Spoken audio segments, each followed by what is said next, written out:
And they may elect him. But if you do this statistic, it's a little hard. So thank you for bringing up Philadelphia. And I would just say, for me personally, this thing with Reagan is particularly chilling. And I've never shared the enthusiasm for Reagan that is characteristic of some. And I suppose Reagan looks like a high point now. You know, no, the Republicans, they're always worse, right? You never think it. Alan, I'm just wondering, what did you find was the link between the African American population and the indigenous population in the U.S. during the Revolutionary War? Did you run into a lot of connections there, and especially in terms of, in some ways, of course, the revolution was a direct way of taking away any hope of freedom of the American people? Well, actually, both the British in the French and Indian War and the Americans worked, the American official government worked with certain Indian groups and were intensely racist toward others. The 1st Rhode Island Regiment was made of blacks and Narragansett Indians. The anti-miscegenation laws that were passed then and kept through the 20th century, still a loving case, were laws that affected not only blacks and whites, but sought to prevent blacks from escaping to Native Americans. And this went way back into British colonialism, and Washington was desperately afraid that Dunmore would organize blacks and Native Americans. And Jefferson, who knew better, actually says that the rule of Native Americans in the Declaration of Independence, in the same passage as domestic insurrections toward the end, says that they mercilessly slaughter women and children. And therefore, it must be true that the Sand Creek Massacre and the statue of Chivington outside the State House, and I am unfortunately a John Evans professor, Evans was the governor who sent out the troops to do the massacre, must have been done by the Native Americans to the white people. Right? So, pretty sad. We have time for about one more. Yes. Well, every time I listen to you, I learn something new. And this time I'm really intrigued by this precursor of Paris Commune. I gave a talk sponsored by Occupy DU and Occupy Denver on the history of May Day. And I mentioned Paris Commune, but I didn't know about this precursor. So I wonder if you could tell us a little bit more. You know, the thing that is striking about Paris Commune, which I hope the future revolutions that you and I hope again live to see, will follow. I mean, the radical egalitarianism, the real abolition of invidious distinctions of races, of gender, of class, of course, and a kind of truly democratic governance structure. Were these ideas present in some form or shape? Totally.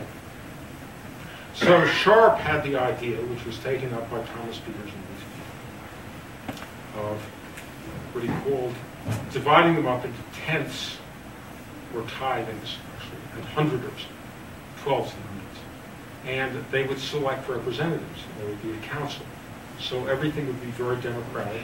The villagers would work much shorter hours than were worked by ordinary people in England or in the United States at the time, and would have the suffrage and would be armed.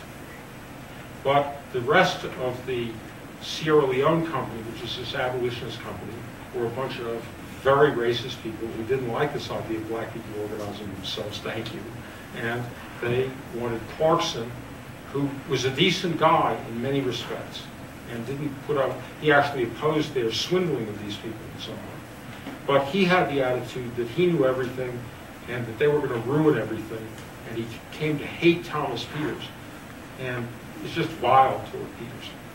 And just, you know, way sick. So, it really threatened the equilibrium of what they wanted to do, that black people organized themselves. Now, Granville Sharp was vital in this, so it wasn't all the whites. It wasn't all the white abolitionists. But the Clarkson brothers and even Wilberforce. I love the movie about The Amazing Grace. But how shall I say, Wilbur, he just wasn't for popular democracy. So slaves, they're going to free the slaves, going to organize democratically. Wilberforce ain't going to be for it. So it's a real drama. It's a predecessor of the Paris Commune. It has resonances of the town structure in the United States more vitally. It is worth thinking about from the point of view of political theory. It's a grand thing. Can I have one more? This is Alan, how much, just to kind of draw together with modern times, how much is this kind of collective, either subliminal or overt suppression of this black history a means of elite suppression for blacks today, and that they're deprived of a history that's rich among themselves? With emancipation, you have white elites freeing them and being their saviors, and that carries on to today with the two-party system, where they're tugged at politically, saying that if you'll vote for us, we'll be your saviors, we'll give you education, a better income, and it suppresses them and makes them owing to these white elites. How much does that grow? This is a great question, and the answer is a huge amount. Look, we just elected Barack Obama president, and that's 40 years after the assassination of Martin Luther King in Memphis. And I, for one, like Obama, because although I dislike many of the policies, I'm very critical, I want to put a lot of pressure on him. Man, I'm happy he's the president compared to Mitt Romney. I'm sorry. Second thing, however, is Trayvon Martin got no justice for being killed walking in the rain with a hoodie without a huge protest movement from below. The New York Times, after Obama was elected, said the employment rate among poor black teenagers is 4% in New York City. That's an unemployment rate of 96%. Michelle Alexander, The New Jim Crow, it's a great book. It describes to you how the U.S. holds 2.3 million people in prison, a lot of them poor blacks and Chicanos. This is 25% of the world's prisoners. It's more prisoners than all of the Middle East and China and Russia combined. And we have 5.1 million people on probation. And those people have had their lives ruined. They can't get jobs, they can't live in public housing, and they can't vote. The torch of fighting for equality and making this an anti-racist society is still burning and needs to be taken up.